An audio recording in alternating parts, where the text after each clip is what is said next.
About 5 years ago, I was walking by a mirror and something caught my eye. I took a few steps back and I looked closely. My forehead was getting bigger. Now, I should explain that I've always been sensitive about the size of my head. As a child, let's say that my head size was disproportionate to that of my body. My sisters emphasized that disproportionality by giving me an affectionate nickname. It was Hetty. My dad used to explain to people that the reason I was 11 pounds 9 ounces at birth was because of my head. And my uncle used to say every time he saw me, "She's all brains, all brains." Uncle Calvin was always my favorite uncle.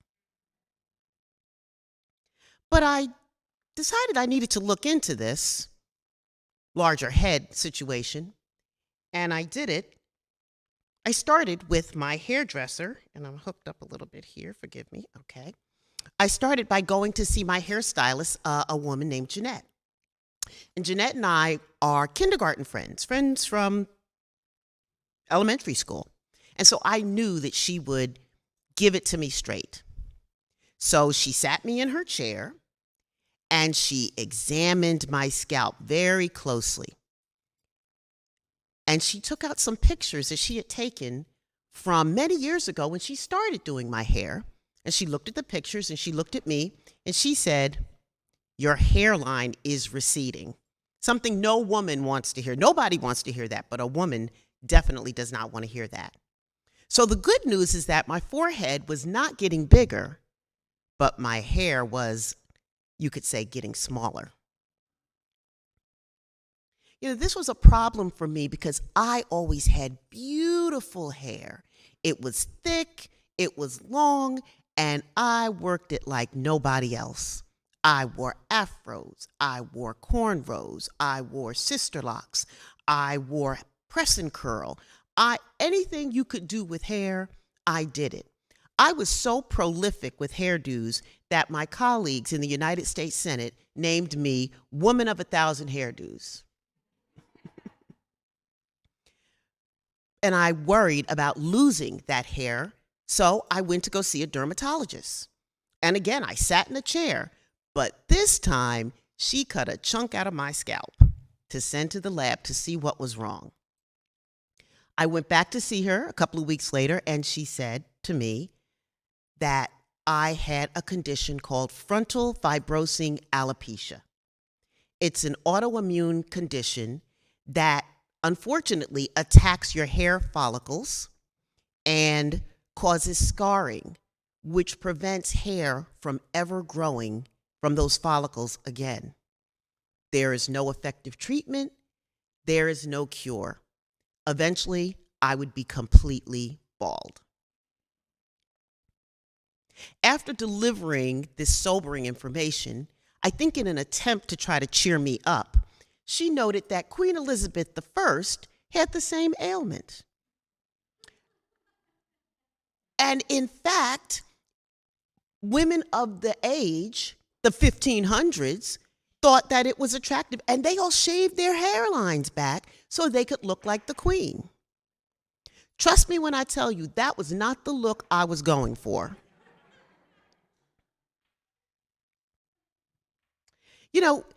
Black women have a really love-hate relationship with our hair. We spend tons of money on our hair, and we have a relationship with our hair that's different from women of other cultures because Black women's hair are always a topic of conversation and judgment and assessment. So we spend millions of dollars daily. I encourage you to go on YouTube and put in Black women's hair and see how many videos come up with women unboxing wigs and trying extensions and trying hair treatment. We also sit in salons for hours waiting for the right stylist to come in and make our hair exactly the way we want it. And it's not just a personal issue, it's a political issue. Because in several states, you may have heard, there are laws called the Crown Act, crowning glory. Well, the reason they had to pass laws is because black women were being fired from their jobs because of their hairdos. Because they had the unmitigated gall to wear their hair the way it grew out of their head. So, a law was passed, and now in many states you can't be fired for wearing your hair in a natural state. But in spite of that, that was not going to be helpful to me, so I decided to do tons of research.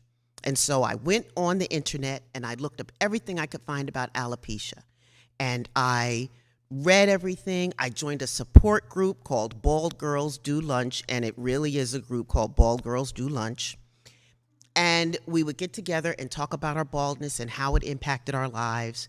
And it was very helpful in that I shopped for wigs and I learned how to tie my hair in a wrap and all kinds of things to camouflage the fact that I was going bald.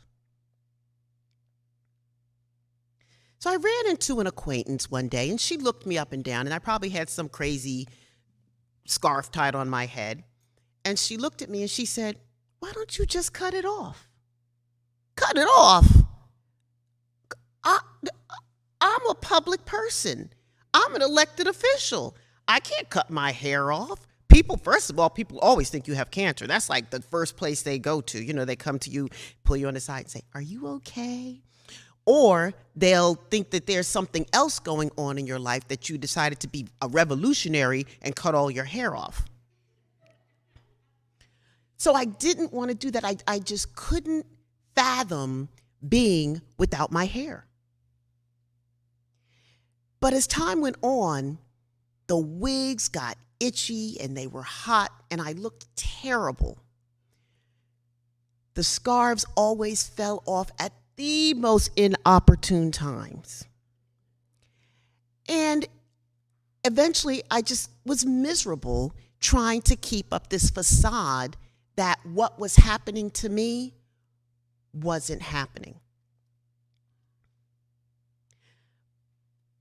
But more importantly, I think that what challenged me was that trying to cover up my hair loss felt inauthentic. And one of the things I pride myself on, one of my core values is I am authentic. I am truthful. I am honest. I give it to you straight. I'm not a poker player. You don't have to think about what I'm thinking, ask me what I'm thinking, because I'm going to tell you. That's who I am. And so the idea that every day I'd sit in front of the mirror and try to figure out, how am I going to hide this today, was very painful and difficult, and it was not me. The second problem I had is I'm a problem solver. People come to me to solve problems. They tell me something, I tell them what the solution is. This is what I do. I'm a know-it-all. But I couldn't figure this one out. I couldn't come up with a satisfactory answer of what to do. And that is also not a comfortable place for me. So I finally started listening to people who were near and dear to me, who kept saying, you got to accept what's happening to you. You really will be a much happier person if you learn to work with this instead of fighting against it. So one day, my daughter, Jamaica, and I went to see Jeanette again. But this time, we walked in her salon and we said, cut it off. And so she did. She cut all our hair off. And it was like being set free. It was very freeing, and I didn't know what people were going to say, but I decided to address it head on because that's who I am. And I put my picture on Facebook, all hair gone, explaining about my alopecia.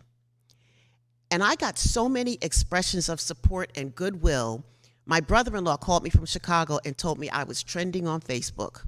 That was the first time and the last time I was ever trending on Facebook. It's a win. Cutting my hair off and being bald was a win for me, but it was also very difficult. And it still is difficult sometimes. I'm not always comfortable being totally exposed with no hair, but I have learned to appreciate the sparkle in my eye, and I have learned to appreciate my smile. I also appreciate that a bald head can be very intimidating, and sometimes as an elected official, you need to intimidate people. And you need to be strong, and you need to be powerful, and you need to be confident, and that's who I am. You know, I'm also a trendsetter because, as some of you may have seen the movie Black Panther, all the women warriors in Black Panther had no hair. They were all bald, and they were fierce. And I did that before they did. So I'm very proud to have been a trendsetter. So I'm proud of this win. I'm proud of my head. And I'm also really happy that I was walking through the train station last week and a man walked by me and said, "You have a beautiful head." And at my age, people don't say nice things to me. So I'm, about my appearance. So I'm loving every second of it. But what I also love is a song by India Ari. And it was called "I Am Not My Hair," and it really resonates with me today. And the lyrics go, "I'm not my hair, I am not my skin, I am not your expectations, I am the soul that lives within." Thank you.